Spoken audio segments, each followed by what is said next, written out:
କ'ଣ ହେଇଛି ବସିଛ କ'ଣ? ଏ ଟିକେ ମୁଣ୍ଡଟା ବିନ୍ଧୁଥିଲା ତ ସେଥିପାଇଁ ବସିଛି।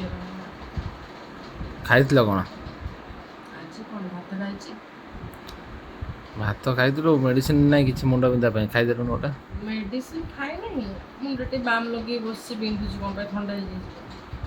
ଏବେ ଆମ ଏଠି ଦାରୁ ବାହାରିଛନ୍ତି ଜାଣିଛୁ ନା? ହଁ। ମୁଁ ଆଜି ମୁଁ ଦେଖିଲିଣି 2 ଦିନ ହେଲାଣି। ମୁଁ ଭାବିଲି କ'ଣ ଠାକୁର ଭାଇ ପୂଜା କରୁଛନ୍ତି ନା, ମୁଁ ଆଜି ଜାଣିପାରିଲି। ଆଜି ନୁହେଁ କାଲିଠାରୁ ଜାଣିଲିନି।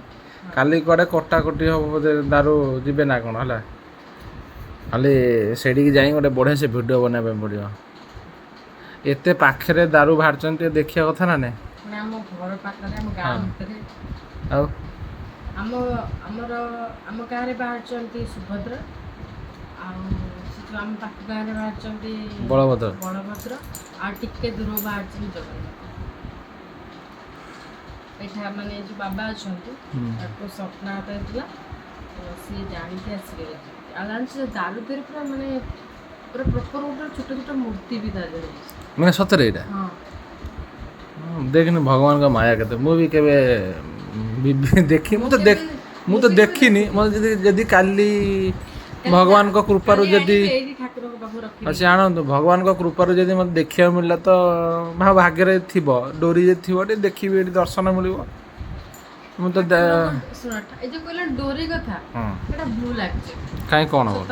କେମିତି ଡୋରି ଭଗବାନ ଲଗାନ୍ତିନି। ତମ ପାଖରେ ତମେ ଯଦି ଭଗବାନଙ୍କର ଆମ ପାଖରେ ଯଦି ପଇସା ହେଲା ଯିବି, ଡୋରି ଲଗେଇଲା ଯିବି, ସେମିତି ଯଦି ମନର ଗୋଟେ ଇଚ୍ଛା ଥିବ ନା, କିନ୍ତୁ ଆମ ଠାକୁରଙ୍କ ପାଖକୁ ଯିବି, ଯେମିତି ହେଲେ ତମେ ଯିବ।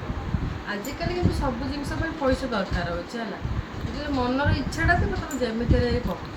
ଇଚ୍ଛା ଥିଲେ ବି ଡୋରି ନ ଲାଗିଥିଲେ ଯାଇପାରୁନୁ। ଡୋରି ଶୁଣ, ତା ଡୋରି ଲାଗିବା ଗୋଟେ ଅଲଗା ହେଲା, ଆଉ ମନର ଇଚ୍ଛା ରଖିକି ଯିବା ଗୋଟେ ଅଲଗା। ଆଉ ସେ ଦେଖିବା କ'ଣ ହେଇଛି, ଦେଖିବା। ମୋର ତ ଇଚ୍ଛା ଅଛି କାଲି ପ୍ରଭୁଙ୍କ ଦୟାରୁ, ସେଇ ଜଗନ୍ନାଥଙ୍କ ଦୟାରୁ, ଏ ପ୍ରଭୁ ଜଗନ୍ନାଥ ତାଙ୍କ ଦୟାରୁ ଯେ ଦର୍ଶନ ମିଳିଲା ଭାରି ଭଲ ଲାଗିବ। କାଲି ଗୋଟେ ଭିଡ଼ିଓ ବି କାଲି ଗୋଟେ ଭିଡ଼ିଓ ବି ବନେଇବି ସମସ୍ତଙ୍କ ପାଇଁ, ସମସ୍ତେ ବି ଦର୍ଶନ କରିବେ। ମାନେ ସେଇଠି ଠାକୁରଙ୍କୁ ସମସ୍ତେ ଦର୍ଶନ କରିବେ। ବାସ୍, ସମସ୍ତେ ବି ଟିକେ ଦର୍ଶନ କରିବେ, ସେଇଟା ବହୁତ ଖୁସି ଲାଗେ। ଆମ ଘର ପାଖରେ ନା ଏ ଜିନିଷଟା।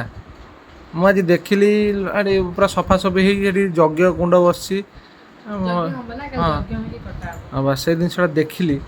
କାଲି ଏଇଠି ଯଜ୍ଞ ହବ, ପ୍ରସାଦ ଦିଆହବ, ତାପରେ ଗଛ କଟା। ଆଚ୍ଛା, ଭାଗ୍ୟର କଥା ଦେଖ, ଯାହା ଘରୁ ଯାଉଛି ତାଙ୍କ କେତେ ବଡ଼ ଭାଗ୍ୟ। ହଉ ଚାଲ, ମୋତେ ଏବେ ଖାଇବା ପାଇଁ ଦିଅ, ମୋତେ ଭୋକ ବି ଲାଗିଲାଣି। ଚାଲ ଖାଇଯାଅ, ତମେ ଆଜି ଲେଟ୍ କରିକି ଆସିଛ ତ। ହଁ ହଉ ଚାଲ, ମୁଁ ଖାଇକି ଶୋଇବି, ନିଦ ବି ଲାଗେ। ପଳେଇ ଆସ ଖାଇଦିଅ। ଚାଲୁନ ଚାଲ।